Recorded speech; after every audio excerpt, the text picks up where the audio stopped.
Entonces le invito a que tenga su confesión de fe a mano. Hoy vamos a estar en capítulo 7. Vamos a hablar del pacto de Dios. Un tema muy interesante. Y antes vamos a orar y vamos a darle gracias al Señor. Padre, gracias por esta mañana. Pedimos tu sabiduría, Dios, tu entendimiento en todas las cosas. Pedimos que nuestro corazón sea coherente con lo que escuchamos, con lo que aprendemos. Pasa por alto la ignorancia de esta generación que tal vez se cree más inteligente que otras, cuando al fin y al cabo somos igual de pecadores, Señor. Y necesitamos tu gracia, tu favor para seguir adelante cada día. Bendícenos con tu presencia en nuestra vida y que sea el Espíritu Santo el que nos guíe en estos temas de escuela en Cristo Jesús. Amén y amén. Vamos a hablar del pacto de Dios. Esta es la segunda unidad de la Confesión Bautista de Fe de Londres. Dijimos al principio que la confesión está dividida en 4 grandes temas. Voy a recordarle porque eso lo dijimos prácticamente en el primer tema, y si pregunto, pues ya a uno se le ha olvidado, a uno se le olvida fácil lo que escucha. Entonces, el esquema de la confesión que vimos hace ya llevamos 26 temas, imagínense. Entonces lo vimos hace mucho tiempo, hace varios meses. Solo lo voy a recordar. El esquema de la confesión es que los primeros 6 capítulos se le pueden llamar primeros principios. Ya vimos los primeros 6 capítulos. Hablan del hombre, hablan de Dios, hablan del pecado, hablan de la creación, todo eso ya lo vimos. Llegamos a la segunda sesión segunda unidad, que es del 7 al 20, y es donde se habla del pacto. Empieza con el pacto de Dios y empieza todo lo referente a la salvación. Es decir, vamos a aprender sobre Cristo, sobre el libre albedrío, el llamamiento eficaz, la justificación, la adopción, la santificación. Todo eso se va a ver lentamente ahí. Y hay una tercera unidad que es del 21 al 30, que tiene que ver con la vida cristiana, es decir, la vida práctica. Y finalmente en el capítulo 31 y 32 se habla del mundo venidero. Podríamos decir que es una escatología pequeña. Y eso es lo que contiene la confesión de fe. Y hoy vamos a hablar del pacto de Dios. Mire lo que dice acerca de un pacto. Dice, porque un pacto es el fundamento de una relación especial entre las partes involucradas en él.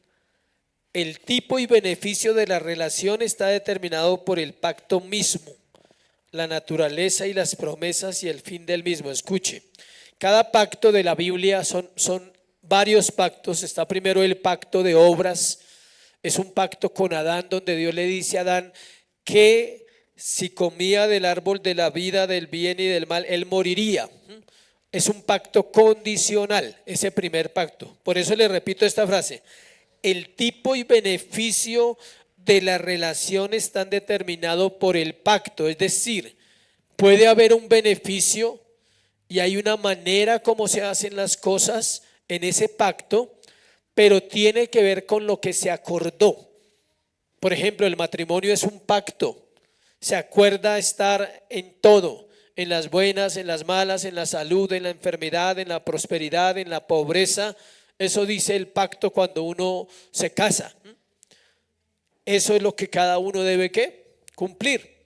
En el caso del pacto de obras, Adán solo tenía que cumplir una cosa: ¿qué? No comer de ese árbol, no más. Y él incumplió. Ahora, del pacto de Dios no vamos a hablar de ese pacto porque ya hablamos de él en la creación. Creo que si algunos se acuerdan, ya hemos hablado hartas cosas de la creación del hombre, todo ese proceso. El pacto más importante de la Biblia se llama el pacto de gracia. Y ese pacto de gracia involucra todos los pactos. Es decir, el pacto con Adán, el pacto con Noé, el pacto con Abraham, el pacto con Moisés, el pacto con David y el pacto ¿con quién? Con Cristo. Este pacto de gracia es el que hace que usted y yo estemos aquí esta mañana y es el que hace posible que una iglesia exista. Es decir, la iglesia existe porque Dios hizo un pacto con los hombres. Ahora bien, todavía no hemos leído el primer encabezado, solo estoy haciendo una introducción del tema. Ahora bien, en el Evangelio se revela la salvación de Dios a los pecadores perdidos y ellos simplemente considerados como tales, ordenaron aceptarla en los términos que se les propusieron. Ninguno es llamado a creer bajo la consideración formal de personas elegidas, sino como pecadores cansados y cargados, deshechos y sedientos. Es decir, la salvación ninguna persona la recibe sabiendo que es un elegido. Tengan en cuenta eso es muy importante. Ninguna persona recibe la salvación bajo esa postura diciendo es que yo soy elegido. No, la persona se da cuenta que es elegido después de ¿qué? De ser salvo. Es decir, todos la recibimos bajo un concepto humano de ser ¿qué? Pecadores, como hombres carnales, hombres deshechos, cansados, cargados, sedientos, necesitados de un Salvador. Entonces nadie puede decir, no, yo sí sabía que era elegido. Es mentira. Nadie sabe que es elegido. Todos los que están en el mundo, muchas personas son elegidos a la salvación y ellos no lo saben. Ellos tienen que venir igual que nosotros, ¿como qué? Pecadores. Ya en el proceso uno se da cuenta y dice, ni modos, aquí no tengo nada que hacer. ¿Sabe cómo se da alguien cuenta que es elegido? Porque no puede amar el mundo, por más que él quiera amar al mundo, ya no lo puede amar. Dios lo sacó de esa vida, porque aunque le cueste, tiene que reconocer que necesita un Salvador. Escucha, aunque le cueste. Tal vez la primera etapa de la persona se resiste. Y se resiste y no ve la necesidad de orar y no ve la necesidad de leer la palabra y no ve la necesidad de consagrarse y toma la vida cristiana como algo normal. Simplemente ya no hago ciertas cosas que hacía antes. Eso les pasa casi a la mayoría. Pero como hay una elección previa, no depende del que corre ni del que quiere, sino del que Dios tiene que misericordia. Entonces en su misericordia el Señor empieza a trabajar internamente en ese corazón resistente pero elegido, pero todavía no ha entendido la elección, simplemente ha venido a la salvación por gracia, pero no ha entendido qué es ser una persona que ha sido elegida desde antes de la fundación del mundo. El Señor se lo va haciendo entender pronto en su proceso, ¿sí? No son 30 años, no se preocupe, ¿sí? O sea, Dios le va a hacer entender a cada persona y para eso necesita también entender lo que estamos hablando. Un pacto. ¿Qué es el pacto eterno? ¿Cómo es ese pacto? Por el pacto Dios llama a los pecadores a creer, prometiéndoles vida eterna. Por un pacto el Señor no puede mentir. Acuérdese que Dios no puede mentir. Dios juró que salvaría a un remanente. Dios dijo que enviaría a un Salvador. Dios dijo que se levantaría uno que aplastaría la cabeza de Satanás. El pacto comienza ahí. El pacto comienza donde en Génesis 3:15 comienza el pacto de gracia. Escuche, se anuncia, se promete que vendría un Salvador. Ese es el pacto de gracia en Génesis 3:15. ¿Dónde se establece totalmente el pacto de gracia? En la cruz del Calvario. Porque en la cruz del Calvario se sella el pacto ¿con qué? Con sangre. Porque todo pacto se debía cerrar ¿con qué? Con sangre.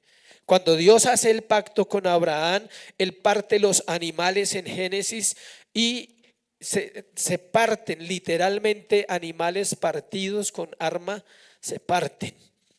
Y hay sangre, y hay sacrificio, y hay holocausto. Es lo mismo de la cruz. Y Él pasa por la mitad. ¿Quién pasa? Dios. El pacto significa que el que lo incumpla debe ¿qué? Morir. ¿Quién incumplió el pacto entre Dios y el pacto de Abraham? ¿Quién lo incumplió? El hombre. Entonces el hombre tenía que morir, pero el hombre murió. Se llama Cristo, Jesús. El hombre murió. Él murió ¿por quién? Por todos los hombres. Escuche el entendimiento del pacto. Él muere por todos los hombres para que no nos cobren la sentencia del pacto, que era ¿qué? La muerte. Pero cuando digo todos los hombres, estamos refiriéndonos exclusivamente a todos los hombres elegidos, no toda la humanidad. Él muere por todos aquellos que estaban dentro de ese pacto antes de los tiempos. Todos estaban ahí. Entonces se incumplió. Acuérdese lo que leímos. Cada pacto tiene unos compromisos, unas demandas. En el matrimonio, ya le dije cuáles son las demandas del matrimonio. Son muy parecidas, tranquilo. Morir. ¿A quién? Al yo. Negación total. No importa mi opinión, importa la opinión del otro. Eso es morir. Eso es difícil. Cristo murió. ¿A qué? A Él. Él murió a su gloria, murió a su lugar, murió a su posición, murió a ser Dios y vino y se humilló. Ese es un pacto y lo hizo porque tenía un compromiso verdadero en su pacto con los hombres. Dijo: yo voy a cumplir el pacto. Padre, yo voy a cumplir lo que ellos no pueden cumplir, para que tú no les cobres lo que deben recibir. ¿Sí? Debíamos recibir la muerte eterna por incumplir el pacto. Debíamos recibir la condenación eterna. Y si no la hemos recibido es porque estamos bajo un pacto. La teología del pacto del resto de la confesión puede resumirse en cumplimiento de los propósitos eternos de Dios. Cristo es designado como mediador. Hay un mediador entre Dios y los hombres que puede hablarle a los dos. En la mitad de la relación entre Dios y el hombre está ¿quién? Cristo. Cristo puede hablar con el Padre tú a tú. Y Cristo habla con nosotros también tú a tú.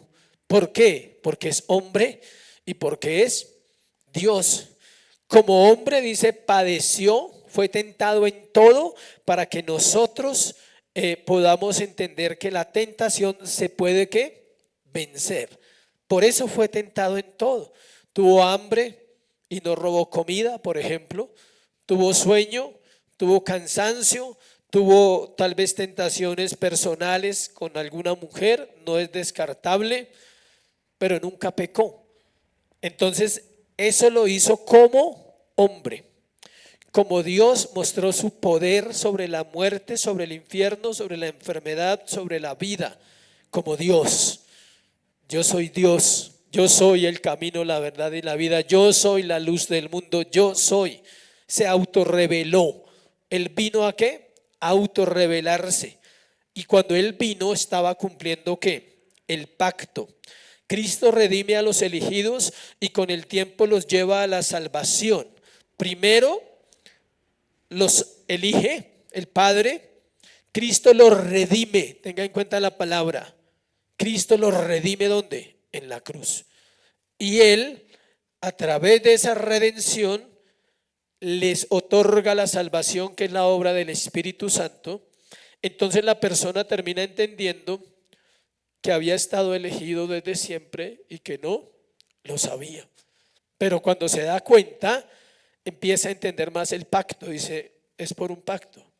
O fue por usted, o fue por mí, o fue por nuestras grandes capacidades, pero de pecar. Esas son las que tenemos.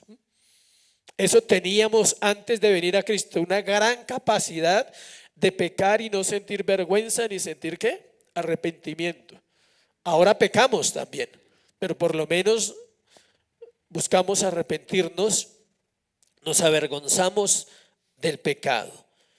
Dice que cuando una persona entra en una relación de pacto, hay dos actos que se manifiestan, y es que lleva una vida de fe y de arrepentimiento. Eso se conoce como conversión. Y empiezan a surgir buenas obras, no para salvarse, sino porque es una persona salva. Entonces empieza, dice el Corintios, el que robaba, ya no roba más, ahora trabaja. El que mentía, no quiere mentir. El impuro no quiere ser impuro.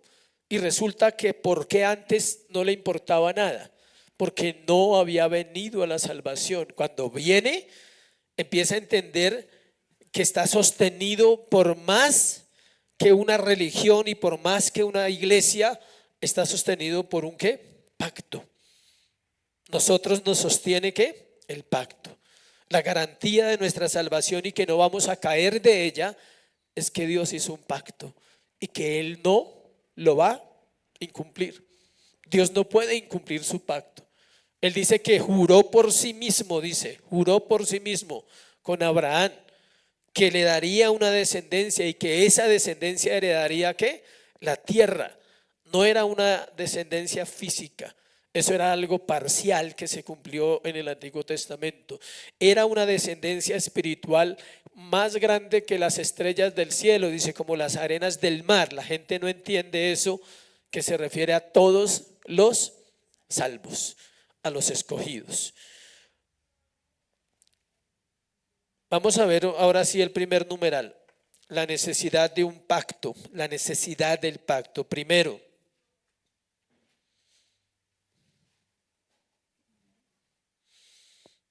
el 1.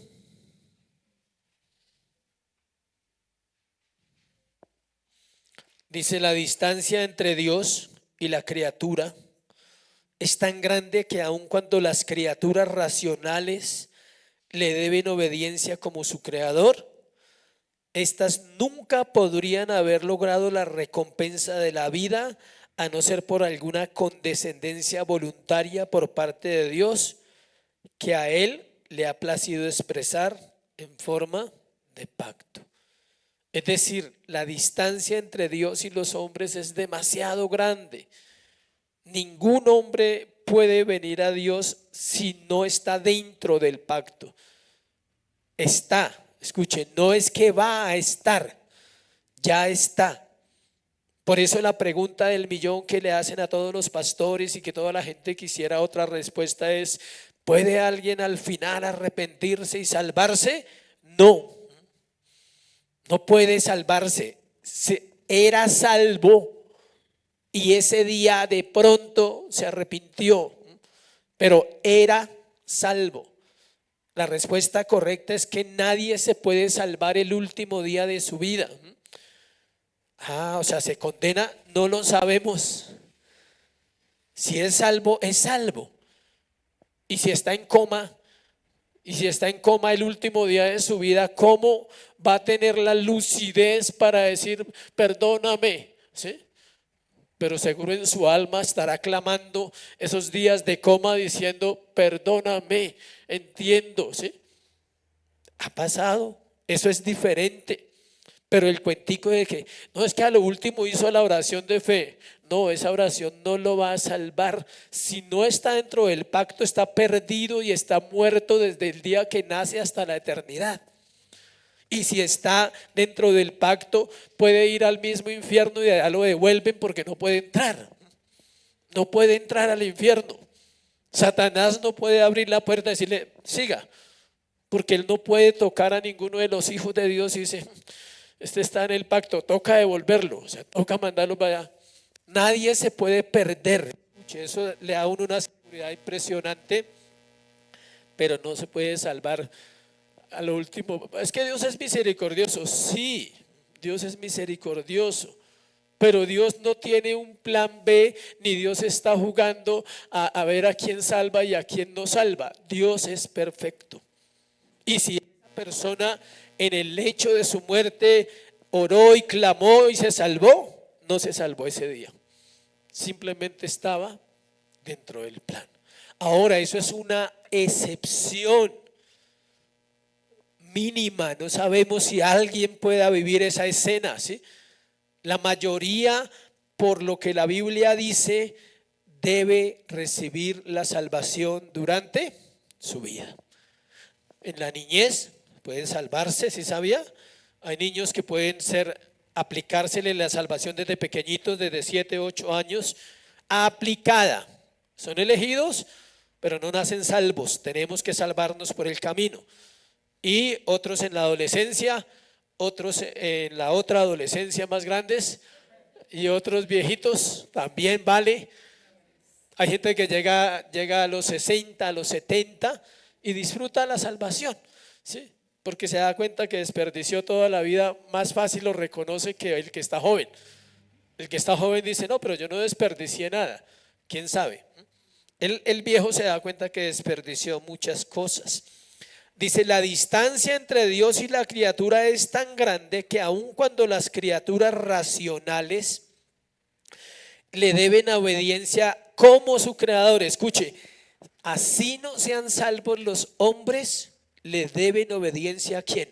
A su creador. Todos los hombres le deben obediencia, sean salvos o no sean salvos, estén dentro del pacto o no estén dentro del pacto. Por solo ser criaturas racionales, criaturas que piensan, deberían obedecer al Señor. Por eso hay gente que fuera del pacto disfruta cosas del pacto. ¿Sí sabía? ¿Por qué? Porque obedecen, porque aprenden a no robar y nunca van a ir a la cárcel, ¿sí? Aprenden a no mentir, entonces no van a tener problemas en sus relaciones personales. Se llama gracia común. Una gracia que acompaña a la gente para manifestar la ley de Dios que está escrita en sus corazones, y pueden condenar a muchos creyentes. Cuando hablando de condenar, no es de condenación eterna, sino pueden avergonzar a muchos que se llaman creyentes y leen la Biblia y oran, y hay gentiles que pueden vivir mejor. Eso es lo que Dios dice en la palabra. Dice, estas nunca podrán haber logrado la recompensa de la vida, es decir, los seres humanos nunca lograrán la recompensa de la vida eterna a no ser que estén dentro de un pacto. Y esa relación pactual se hace clara a través de el nuevo nacimiento, el proceso de santificación. Entonces la persona se da cuenta que ahora tiene una relación de ¿qué? De pacto. Y la Biblia le empieza a mostrar qué cosas debe hacer. El pacto de obras decía, haz esto y vivirás. El pacto de gracia dice, cree en el Señor Jesucristo y serás ¿qué? Salvo. No le dice que haga, ¿sí? En primera instancia el cristiano no debe hacer nada porque no puede hacer nada, porque está ¿qué? Muerto. Y no he visto el primer muerto que haga algo. O sea, ¿usted ha visto un muerto haciendo algo? ¿No? Nada. Yo no he visto el primero que haga algo en este mundo. Nada. Si le gritan, ya no se molesta, ¿sí? Si le maldicen, ya no maldice, ya no dice nada. Yo no he visto ningún muerto que conteste una mala palabra porque le maldijeron en el ataúd. ¿Sí sabía que hay gente que es capaz de ir a maldecir a alguien en el ataúd? O simplemente decir, y gracias a Dios se murió. Y allá aparenta la sonrisa ante todo el mundo y uno cree que está hablando bien del muerto. El corazón del hombre es tan depravado, que hay gente que llega a esa capacidad de ir a un ataúd y decirle gracias a Dios que lo mataron. Hay gente que llega a ese nivel, o decir, uy, un descanso que usted se haya muerto, ¿sí? Y uno dice, ¿por qué llega a ese nivel? Porque así es el corazón humano. Pero ese muerto jamás le va a responder. Eso es una maldición perdida. No lo puede ya maldecir. ¿Sí sabía? Puede decir, yo lo maldigo, ¿sí? Ya no vale. Ya no vale porque está ¿qué? Muerto. No puede hacerlo. De hecho, ya dice, sus obras acabaron. Si era envidioso, pues ya no es envidioso. Si era odioso, ya no es odioso. Dice, su odio se acabó, su envidia se acabó, todo se acabó. Pero para los cristianos dice que sus obras siguen. ¿Sí ven la diferencia? Para el que muere sin Cristo, todas sus obras se acabaron. Nunca podrá volver a hacer nada, solo estar condenado. Para el creyente sus obras siguen. ¿Cuáles obras? las mismas que hacía en la tierra, esas que a usted le encanta hacer: adorar, exaltar. Todo sigue adorando en el cielo, sigue exaltando a Cristo, sigue bajo una relación de pacto, porque es una relación que eterna. Los otros pagan las consecuencias de el pacto, de estar fuera del pacto. Y no es injusticia, acuérdese, ¿sí? Dice: la base de la necesidad del pacto descansa en esta distinción entre creador y criatura. La criatura necesita un pacto. La criatura no sabe si está o no está en el pacto. Por eso debe predicarse el evangelio a toda criatura, dice Marcos, que debemos predicar el evangelio ¿a quién? A toda criatura, no dice hombres ahí, sino criaturas. ¿Qué es una criatura? Alguien que fue creado. Es hijo de Dios por creación, pero no es hijo de Dios por adopción hasta que venga a la salvación. Las criaturas deben obedecer a su creador, por lo que dice ahí, son razonables, tienen razón. Cualquier ser humano entiende que es bueno y es malo sin la Biblia. El hombre fue creado a imagen de Dios y por eso es como es. ¿Por qué el hombre ha llegado hasta donde ha llegado? ¿Por qué la ciencia ha avanzado? ¿Por qué hubo imperios? ¿Por qué hubo el imperio de Egipto, Babilonia, Grecia, Persia, Grecia, Roma? ¿Por qué hubo todos esos imperios? Porque el hombre es muy inteligente, porque el hombre quiere ser como ¿quién? Como Dios. Él quiere gobernar la tierra como a él se le da la gana. Él quiere imponer y crear sus propias leyes, pero todo eso proviene de una imagen de alguien poderoso, de alguien santo, de alguien perfecto. El hombre quiere ser perfecto, pero sin Dios. El hombre quiere ser inmortal. Por eso están construyendo en Marte y por eso quieren construir en la Luna. Por si llega una bomba atómica, entonces nos salvamos de aquí, nos vamos para allá, ¿sí? Y quiere vencer la muerte sin Cristo. Y quiere vencer la tristeza sin Cristo. Por eso busca placeres, porque es una criatura creada, valga la redundancia, por el creador verdadero, que es ¿quién? Dios. Tiene la imagen de Dios para pensar, tiene la imagen de Dios para sentir. Es material y es espiritual. O sea, tiene un cuerpo físico con emociones, pero tiene un alma con emociones también. El alma es la imagen del Señor, es un ser espiritual. Todos los seres humanos son seres ¿qué? Espirituales. Y buscan espiritualidad. Y buscan llegar a Dios sin Dios. Quieren llegar a Él. Quieren conocer esa mente poderosa, pero nunca entienden que el único que puede lograrlo es ¿quién? Dios mismo. Revelarse a nosotros, se autorrevela, dice: yo soy Dios, yo soy, le dijo a la mujer samaritana: el que habla contigo, yo soy el Cristo. Y a varios se les reveló y les dijo: el que habla contigo, ese es. O sea, al ciego, a varios, porque ninguno puede llegar a entenderlo si no es por parte del Señor. Los textos de prueba, mire este texto, por ejemplo, Lucas 17:10. Lucas 17:10 es un texto interesante.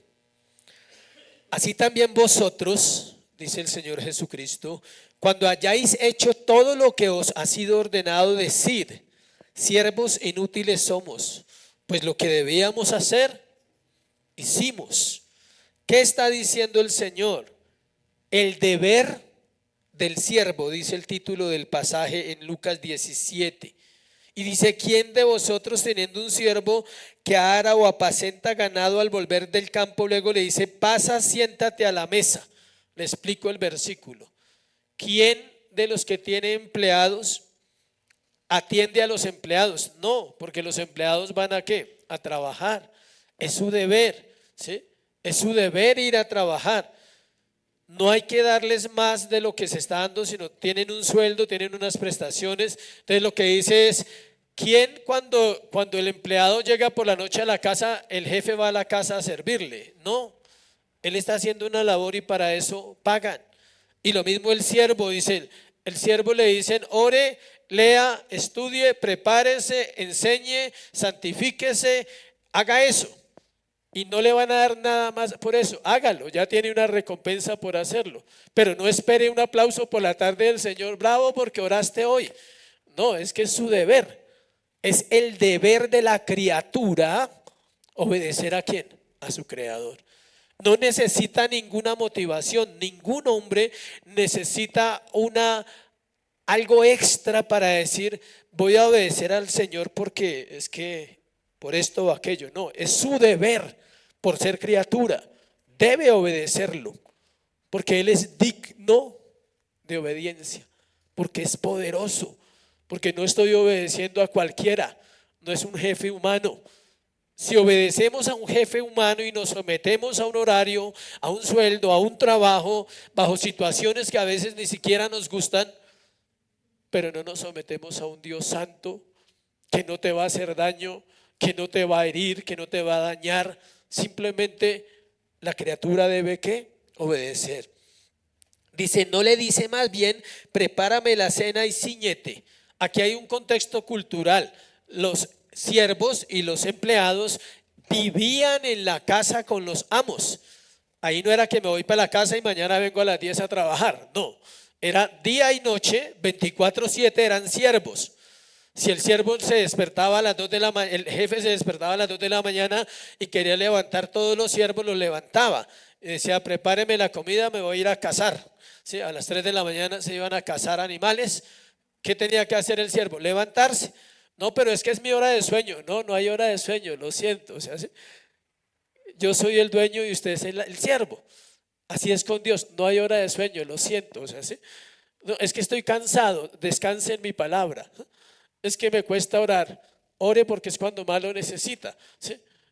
No es cuando yo quiero y no es como yo quiero, sino es como Él dice. ¿Sí? Y hay una relación de pacto. El pacto no para en la noche mientras usted duerme. El pacto no para mientras se casa. El pacto no para mientras es soltera o soltero. El pacto no para mientras está enfermo. O si no estaríamos graves nosotros. Cuando usted está enfermo está bajo pacto. Y cuando está sano, está bajo pacto. Cuando usted es joven, está bajo pacto. Y si está viejo, está bajo pacto. ¿Sí ve? Entonces no se trata del hombre, dice, no le dice más bien, prepárame la cena. O sea, llega cansado allá de las labores del campo. Estaban en el campo, echando asadón, pica, pala, lo que fuera. Y llega a la casa y no es que el jefe le va a decir, ya te sirvo una comidita. Le dice, por favor, prepáreme la comida. O sea, ¿sí ve? Siga trabajando, fresco. Usted nació para trabajar, no se preocupe. ¿Sí? Y así es. ¿Para qué Dios nos hizo? ¿Para qué Dios nos creó según los catecismos bautistas y según las confesiones de fe? Para su gloria. Para vivir para su gloria. Es decir, usted nunca está cansado para glorificar al Señor. Pero eso no lo entendemos hasta que entendemos la relación de pacto. ¿Acaso da gracias al siervo porque hizo lo que se le había mandado? Pienso que no. Imagínese el jefe todos los días diciéndole al empleado, gracias porque hizo esto, gracias porque hizo aquello, gracias. No, le paga porque para eso fue contratado y cuando le paga le está agradeciendo, le dice, yo te pago, gracias porque me sirves, pero el otro también dice, gracias porque me das un trabajo. Es una relación. Al final usted le dice, gracias Señor, porque todo es tuyo, o sea, porque no tengo nada, porque todo lo que viví hoy era para tu gloria, aunque yo ni lo entendí, pero era para tu gloria. ¿Comió?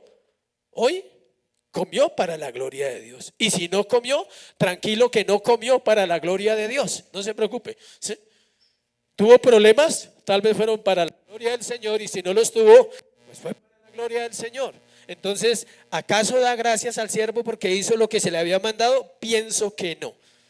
O sea, usted nunca verá a los jefes detrás diciéndole por todo lo que hace el empleado que gracias, gracias. Yo creo que lo cansa. O sea, ¿sí? No, Es una vida normal, es una rutina donde la persona, el uno ya sabe sus deberes, el otro también sabe sus deberes. Dice, así también vosotros, cuando hayáis hecho todo lo que os ha sido ordenado, decid, siervos inútiles somos, pues lo que debíamos hacer, hicimos. Esto es para los siervos cuando se glorían de la obra de Cristo en sus vidas.